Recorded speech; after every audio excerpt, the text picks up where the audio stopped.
WhatsApp guys, welcome back to the channel. നിങ്ങൾ എത്ര നാൾക്ക് ശേഷം ഒരു ബൈക്കിൻ്റെ വ്യൂ കാണുന്നത്, എത്ര നാൾക്ക് ശേഷം എൻ്റെ വീഡിയോ വരുന്നത് ഞാൻ ആദ്യം ആലോചിക്കട്ടെ. എനിക്ക് ലാസ്റ്റ് നിങ്ങൾ ബൈക്കിൻ്റെ വ്യൂ കണ്ടത് അതൊരു സർവീസിന് പോയതാണെന്ന് തോന്നുന്നു. കിലോമീറ്റർ വൈസ് നോക്കുകയാണെങ്കിൽ 20,000 ഫോർത്ത് സർവീസ് വരുന്നത്. പക്ഷേ ഡേറ്റ് വെച്ച് ഓൾറെഡി എൻ്റെ ഇത് സർവീസിൻ്റെ ടൈമായി. ഞാൻ എപ്പോഴുള്ള പോലെ നമ്മൾ ഇഞ്ചക്കൽ പയനീർ ബജാജിൻ്റെ സർവീസ് സെൻറ്ററിലാണ് കൊണ്ടുപോകുന്നത്. എനിക്കതിൻ്റെ ഈ ഒരു സ്ഥലത്ത് ആകെ ഇച്ചിരിയെങ്കിലും ബെറ്റർ എന്ന് പറയാൻ പറ്റിയ ഇഞ്ചക്കലിൻ്റെ സർവീസ് സെൻറ്ററാണ്. സർവീസ് എന്തൊക്കെ മാറും ഞാൻ അവിടെ വെച്ചങ്ങ് പറയാം. പക്ഷേ ഓയിൽ എന്തായാലും ചേഞ്ച് ചെയ്യത്തില്ലായിരിക്കും. കാര്യം ഫസ്റ്റ് സർവീസ് ഓയിൽ മാറി, സെക്കൻഡ് സർവീസ് ടോപ്പപ്പാണ്, തേർഡ് സർവീസ് ഓയിൽ മാറി, ഫോർത്ത് സർവീസ് ടോപ്പപ്പാണ്. ഇനി അടുത്ത സർവീസിലാണ് ഓയിൽ മാറുന്നത്. എല്ലാം കഴിഞ്ഞ സർവീസ് വെച്ച് ഓയിൽ മാറിയിട്ട് എനിക്ക് വന്നൊരു 3000 കിലോമീറ്ററിൻ്റെ ഓടിയിട്ടുണ്ടാകത്തുള്ളൂ. ഒരു 4000 to 5000 കിലോമീറ്ററിലാണ് ഓയിൽ മാറുന്നത്. യൂഷ്വലി അങ്ങനെയാണ് വേണ്ടത്. അതുകൊണ്ട് ഇപ്പോൾ എനിക്ക് ഓയിൽ മാറേണ്ട ആവശ്യം വരത്തില്ല. അവരിപ്പോൾ ടോപ്പപ്പ് പറഞ്ഞു, ടോപ്പപ്പ് ചെയ്യുന്ന ഞാൻ പറയത്തില്ല. കാര്യം ഇല്ലാതെ കിടക്കുന്ന അടിനുള്ള ഓയിലാണ് അവർ യൂസ് ചെയ്യുന്ന ബജാജിൻ്റെ ഓയിലാണ്. അപ്പം ആ ഉള്ള ഓയിൽ തന്നെ അടിപൊളിയായിട്ട് കിടക്കട്ടെ. ടോപ്പപ്പ് ചെയ്യേണ്ട ഒരു ആവശ്യം ഉണ്ടെങ്കിൽ അത് എനിക്ക് എളുപ്പമാണ്. കാര്യം എന്താണെന്ന് വെച്ചാൽ ഇതിന് വേണ്ട ഓയിൽ 1.8 ലിറ്ററാണ്. അതുകൊണ്ടാണ് 1 ലിറ്റർ ക്യാനേ കിട്ടത്തുള്ളൂ. അപ്പം ഇതിന് വേണ്ടി 2 ക്യാൻ വാങ്ങും. അത് ടോട്ടൽ 2 ലിറ്റർ. അപ്പോൾ 1.8 വെച്ചിട്ട് ബാക്കി 200 ml നമ്മുടെ കയ്യിൽ ഇരിപ്പുണ്ട്. അപ്പോൾ അത് വെച്ച് നമുക്ക് ടോപ്പപ്പ് ചെയ്യണമെങ്കിൽ ടോപ്പപ്പ് ചെയ്യാനേ ഉള്ളൂ.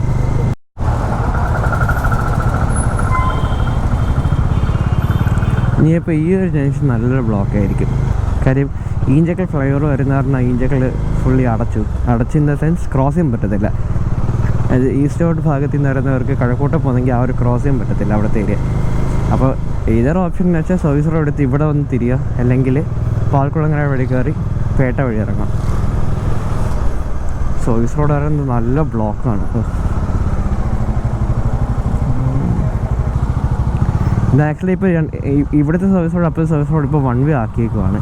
ആ ഒരു വർക്ക് കിടക്കുന്ന കാരണം സ്റ്റിൽ ഇതുപോലെ കുറേ ആൾക്കാർ ഇങ്ങനെ കയറി വരും. അത് നമുക്ക് കുറച്ചും കൂടി ബ്ലോക്ക് ഉണ്ടാക്കും.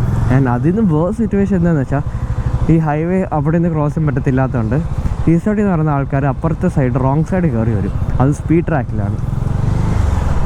അതൊരു ഭയങ്കര ഡേഞ്ചറസ് ആയിട്ട് കാര്യം ഈ രാത്രി ആൾക്കാരൊക്കെ നല്ല സ്പീഡ് വരുവാണെങ്കിൽ പെട്ടെന്ന് ശ്രദ്ധിക്കത്ത് പോലും ഇല്ല.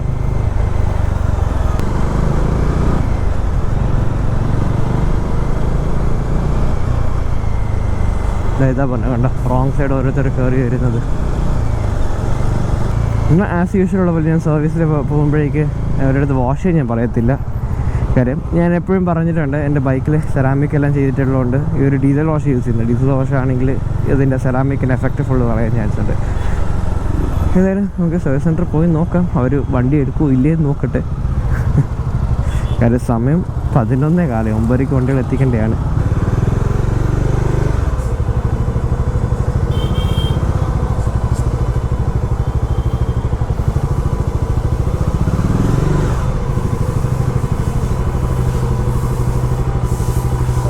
സർവീസ് അല്ല, ഫോർത്ത് സർവീസാണ്.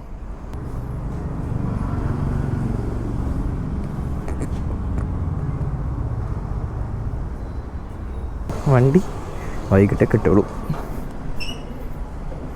അവർക്ക് ബില്ലിങ്ങിൻ്റെ ആൾ വൈകിട്ട് വരത്തുള്ളൂ. അപ്പം വൈകുന്നേരം ബൈക്ക് കിട്ടത്തുള്ളൂ.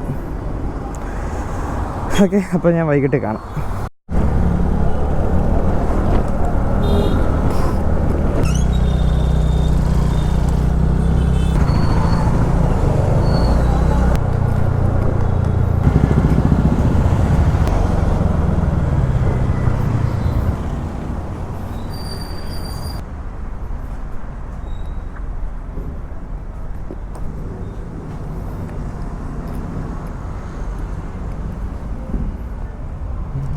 ഇതാണ് ടോട്ടൽ ബില്ല്. വെയ്റ്റ് സർവീസ് 180 പിന്നെ ചെയിൻ ക്ലീനിങ് ലൂബിനും 177 അത്ര ആയിട്ടുള്ളൂ. ഓക്കെ, നമുക്ക് ഇനി ഇവിടെ നിന്ന് ഇറങ്ങാം. അയ്യോ,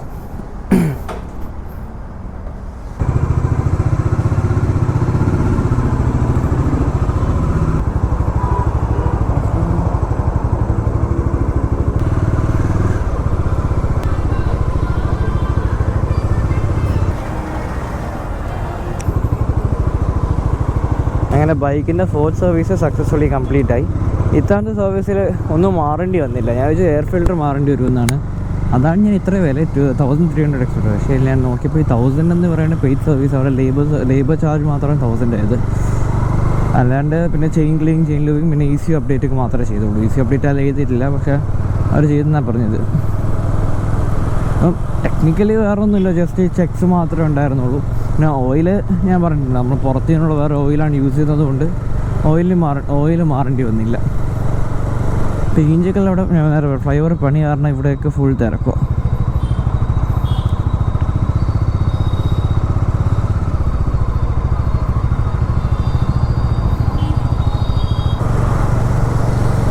ഈ ഇപ്പോഴത്തെ സൈഡിലെ ഫോഗ് ലൈറ്റിൻ്റെ ക്യാപ്പ് ഭയങ്കര ലൂസാണെന്ന് തോന്നുന്നു. ഭയങ്കരമായിട്ട് ഒരു ഇറിറ്റേറ്റിംഗ് സൗണ്ട് ഉണ്ടാക്കുന്നുണ്ട് ഇത്.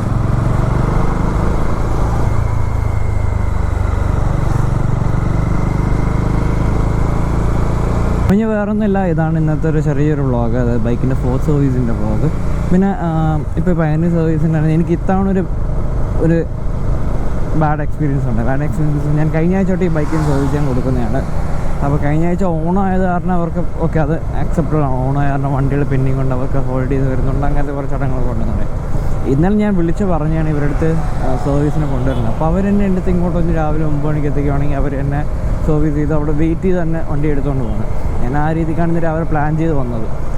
അപ്പോഴത്തേക്കാണെങ്കിൽ ഇവരിപ്പോൾ പറഞ്ഞ് ഇന്ന് വൈകുന്നേരം വരുമോ. എന്നാൽ വൈകുന്നേരം വന്നിട്ട് വേറെ ഒന്നുമില്ല, ജസ്റ്റ് എല്ലാം ചെക്ക് ചെയ്യാൻ വേണ്ടി ഉണ്ടായിരുന്നുള്ളൂ. ഫസ്റ്റ് അവിടെ നിന്ന് ചെയ്യുവാങ്ങാൻ നിൽക്കുന്നുണ്ട്, പിന്നെ ബില്ലിങ്ങിൻ്റെ ആളില്ല, അങ്ങനത്തെ റീസണൊക്കെ പറഞ്ഞു എൻ്റെ ഉണ്ടായിരുന്നുള്ളൂ. ഇനി മേജറായിട്ട് ഇപ്പം ബൈക്കിൻ്റെ സർവീസ് ഇപ്പോൾ എനിക്ക് 5 വർഷം ബൈക്കിന് വാറണ്ടി ഉണ്ട്. അപ്പോൾ ഈ 5 വർഷം നമുക്ക് ബജാജിൻ്റെ ഷോറൂമിൽ സർവീസ് ചെയ്താലേ പറ്റത്തുള്ളൂ ആ വാറണ്ടി കിട്ടണമെന്നെങ്കിൽ. അത് നിങ്ങൾക്ക് വാറണ്ടി വേണ്ട അങ്ങനെയൊക്കെ ആണെങ്കിൽ സാരമില്ല, വാറണ്ടി പോകുന്നെങ്കിൽ പോട്ടെ എന്നുണ്ടെങ്കിൽ 1 വർഷം കഴിഞ്ഞിട്ട് വാറണ്ടി പോട്ടെ എന്നൊക്കെ ഇരിക്കുന്ന ആൾക്കാർക്കാണെങ്കിൽ ഇത് വലിയ പ്രശ്നം വരത്തില്ല. ബൈ. ഇപ്പോൾ നിങ്ങൾ ബൈക്കിൻ്റെ സർവീസ് വീഡിയോ കണ്ടു കഴിഞ്ഞു. ഇപ്പോൾ അടുത്തത് ഫൈനലി ആഫ്റ്റർ ഓൾമോസ്റ്റ് 1 ഇയർ നമ്മളൊരു പ്രോപ്പർ റൈഡിന് വേണ്ടി പോകുന്നു. ഇടയ്ക്ക് ചെറിയ റൈഡൊക്കെ ആയി, പക്ഷേ അത് ഒരേ സ്ഥലത്ത് പിന്നെയും പോകുന്നു പറഞ്ഞാൽ അത് ക്യാപ്ചർ ചെയ്തില്ല, ഈവൻ വ്ളോഗ് ചെയ്തില്ല. ആൻഡ് അങ്ങനത്തെ കുറേ റീസൺ കാണിച്ചാണ് നമ്മുടെ വ്ളോഗ് കുറേ ലാഗായി. ഫൈനലി എനിക്ക് ഒഫീഷ്യലി നമ്മുടെ യൂട്യൂബ് ചാനലിൽ പറയാൻ പറ്റും, നമ്മൾ ഒരു പ്രോപ്പർ റൈഡിന് പോവാണ്. ആൻഡ് പ്രോപ്പർ റൈഡ് എന്ന് പറയുമ്പോൾ ഇത് 1 ഡേ റൈഡല്ല, നമ്മൾ ആക്ച്വലി ഒരു 4 ഡേയ്സ് കാണും. 4 to 5 ഡേയ്സ് റൈഡാണ്.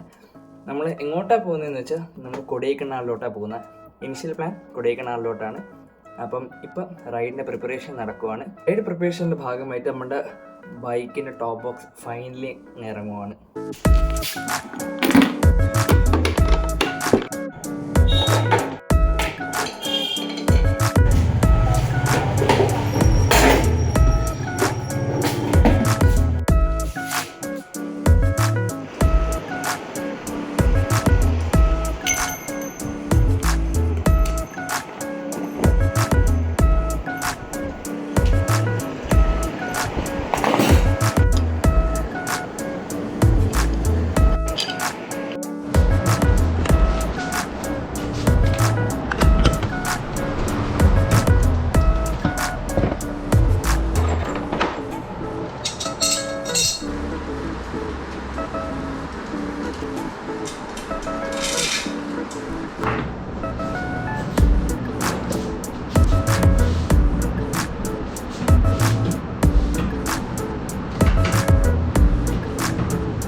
ഇനിയാണ് ട്വിസ്റ്റ് വരുന്നത്. അതായത് നമ്മൾ ബൈക്കിന് ടോപ്പ് ബോക്സ് ഫിക്സ് ചെയ്തു. പക്ഷേ ലേഡീസ് ആൻഡ് ജെന്റിൽമെൻ, നമ്മളുടെ ഡോമിൻ്റെ ഫസ്റ്റ് വീഴ്ചനെ വെൽക്കം ചെയ്യാം.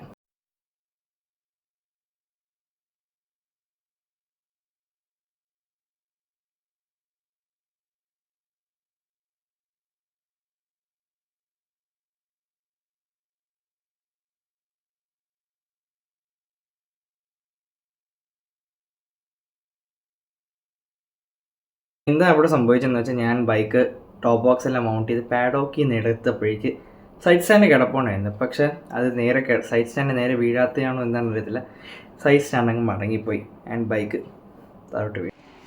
ആ വീഴ്ചയിലൊന്ന് മെയിൻ ഡാമേജ് ആണ് ഇത് മാത്രമാണ്. ഈ ക്രാഷ് ഗാർഡിൽ നിന്ന് ചെറിയൊരു ചളക്കും പിന്നെ സ്ക്രാച്ചും പെട്ടെന്ന് അങ്ങനെ വിസിബിൾ ആവത്തില്ല, ആർഭാരമില്ല.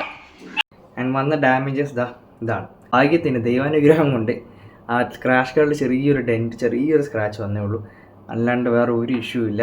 അപ്പം നമ്മൾ റൈഡ് പ്രിപ്പറേഷൻസ് ഒക്കെ ഇപ്പോൾ അടിപൊളിയായി നടക്കുന്നുണ്ട്. അടിപൊളിയായി ഇൻ ദ സെൻസ് നമ്മുടെ ടോപ്പ് ബോക്സ് റെഡിയായി ആൻഡ് ടാങ്ക് ബാഗ് റെഡിയായി. ഇനി നമുക്ക് വേറെ ഒന്നുമില്ല, ഓൾമോസ്റ്റ് ഇല്ല, പാക്കിംഗ് എല്ലാം കഴിഞ്ഞു. ഇനിയിപ്പോൾ ഗോപ്രോ ചാർജ് ചെയ്യണം, ഫോൺ ചാർജ് ചെയ്യണം, ഇൻറ്റർകോം അത്യാവശ്യമായിട്ടുള്ള സംഭവമാണ്. ഇൻറ്റർകോം ചാർജ് ചെയ്യണം. അത്യാവശ്യം ഇൻ ദ സെൻസ് നമ്മളങ്ങനെ കണക്ട് ചെയ്ത് റൈഡ് ചെയ്യുന്നത് ഭയങ്കര കുറവാണ്. കൂടുതലും പാട്ടേക്കുന്നത് കോൾസോ അതൊക്കെ തന്നെയായിരിക്കും. അപ്പം ഇന്നത്തേക്ക് ഈ ഒരു വ്ളോഗ് ഇത്രയേ ഉള്ളൂ. ഇനി നമുക്ക് നമ്മുടെ റൈഡ് വീഡിയോ വെച്ച് കാണാം. അതുവരെ ബൈ ബൈ.